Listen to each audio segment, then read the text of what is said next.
Alors une petite vidéo pour faire le point là sur ce qui a été fait concernant la gestion des logements. Donc en plus de l'accès par la fiche famille, maintenant on peut aller sur la page statistique. Et là, Charlotte a rajouté un petit bouton pour aller directement ici. Donc la première chose, là on a l'interface qui montre un accès admin. Mais en réalité, quand on arrive sur cette page-là, en fonction qu'on vienne du Douda ou du PRIR, on a accès ou pas au logement. Donc là, par défaut, quand on n'est pas Sylvie ni Samia, on voit les logements Douda. On a ici un petit bouton magique de la part en back-office qui permet d'accéder au logement PRIR, mais pour les personnes qui gèrent le Douda, évidemment, ils ne voient pas ce bouton-là.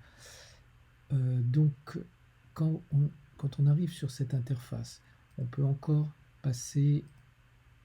faire un filtre entre les logements IML, les logements ALT et les logements hors IML. Ce qui a changé rapidement, c'est que ici, quand on crée une nouvelle adresse, on peut la créer directement ici. On rajoute juste l'adresse, le code postal et la ville, et puis on choisit l'un de ces 4 dispositifs. Je montre ça parce que ça existait déjà, mais là, ce qui a été rajouté, c'est qu'à l'intérieur de cette interface, quand on se met sur une des lignes de logement, on accède en édition à ces informations. C'est-à-dire que si on veut préciser quelque chose dans l'adresse, si on a fait une faute d'orthographe ou on veut changer le dispositif, on peut le faire directement à partir d'ici. On n'a plus besoin de passer dans un autre fichier. La nouveauté aussi ici, c'est l'archivage des logements. On a dit que parfois un logement quittait le dispositif. Donc ici, en entrant une date dans cette case-là, eh bien automatiquement, on valide la sortie du logement du dispositif. Donc par défaut, il n'apparaîtra plus dans les listings. Il sera gardé en mémoire parce qu'on a besoin de garder l'historique. On pourra éventuellement le réactiver si on nous en fait la demande, mais il n'apparaîtra plus sur les listings que l'on fait par les recherches que j'ai montré à l'instant. Voilà, donc voilà, c'est un petit bouton d'écriture qui est ici à chaque niveau des logements. Ce qui existait déjà, c'est de rajouter un logement à une adresse particulière, s'il y a plusieurs appartements à la même adresse, par exemple, etc. Ça on le fait ici.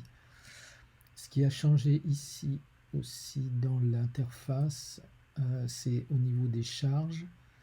Il y a une colonne supplémentaire seulement pour le PRIR, enfin pour l'IML, où on peut indiquer le niveau de prise en charge du loyer. C'est ce que Sylvie nous a expliqué la dernière fois.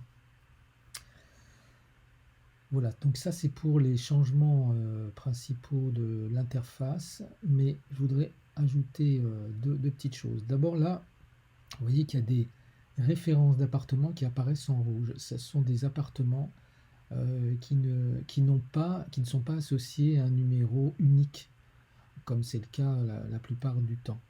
Donc dès qu'il y a un logement qui est créé, il faut lui attribuer ce numéro de référence. Là, en l'occurrence, ce sont 2 logements que l'on a fait passer d'un dispositif à l'autre la dernière fois, et ils n'ont pas cette référence 01, AL, etc. Donc moi j'ai été obligé, cette case ne peut pas être vide, donc j'ai été obligé de rajouter manuellement un identifiant unique. Et en réalité, ce qu'il faut faire, c'est aller sur la case qui est juste sur le côté là, qui sont associés au logement. Donc ce bouton fait l'affichage de tous les champs qui sont associés au logement sur la base du fichier Excel initial que l'on a reçu, dans lequel il y avait toutes ces informations. Donc l'information essentielle, c'est la référence logement en haut à gauche. stock, mesure nouvelle, le mandat, etc., etc. Donc là, il y a tous les champs qui sont à remplir. Ce qui concerne le loyer et les charges, c'est le loyer et les charges indicatifs. Et après, on ressaisit mensuellement ces informations. Donc voilà, donc ce bouton, il est ici, il est sur la gauche. Par exemple, sur celui-ci, il faudrait pouvoir remplir ce champ-là pour ne plus avoir l'affichage rouge concernant la référence. Voilà, après la dernière chose, ce sont les exports. Donc, suite à la demande de Sylvie, on a séparé les exports pour les logements IML, ALT ou hors IML. Donc, on va voir, je vais faire celui de l'ALT, parce que comme ça me donnera l'occasion de souligner les infos qui manquent.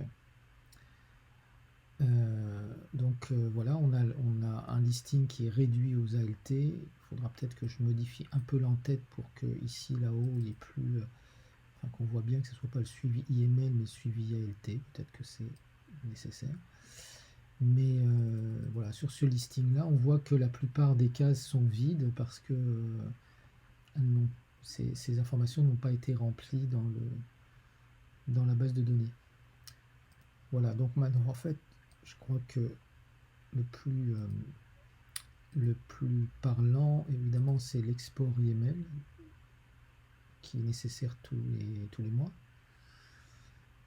Et pour cet export, pareil, il y a, alors lui, il est pratiquement nickel, sauf les deux logements que j'ai déjà signalés, qui ne sont pas complètement saisis. Voilà, c'est ceux, on les remarque facilement puisqu'ils n'ont pas de numéro de référence, la colonne A. Voilà, alors je vais finir simplement pour montrer ce qui resterait à faire par rapport à la demande. Donc, bon, je ne reviens pas, c'est tous les points que je viens de donner. Là, c'est la saisie qui a terminé, on vient de le voir. La seule chose qui me reste, les deux seules choses qui me restent à faire, il y en a deux ou trois d'ailleurs.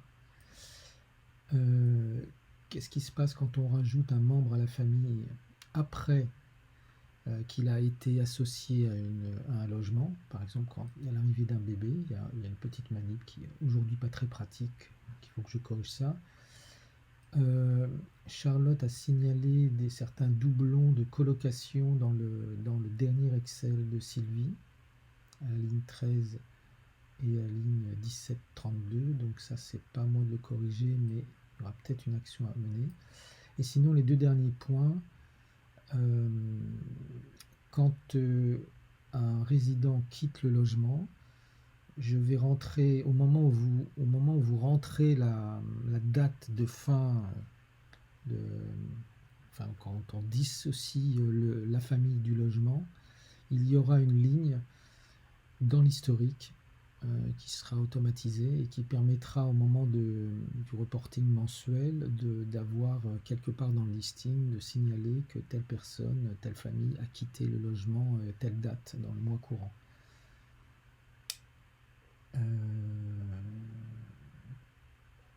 Après le 12e point,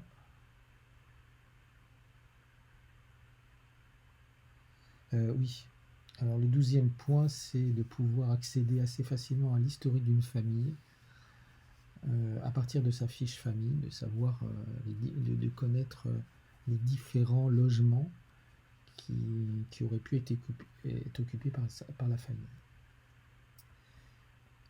Voilà, mais je voulais pas attendre d'avoir mis ces derniers points pour montrer pour que les exports qui sont assez urgents puissent être commencés à être testés.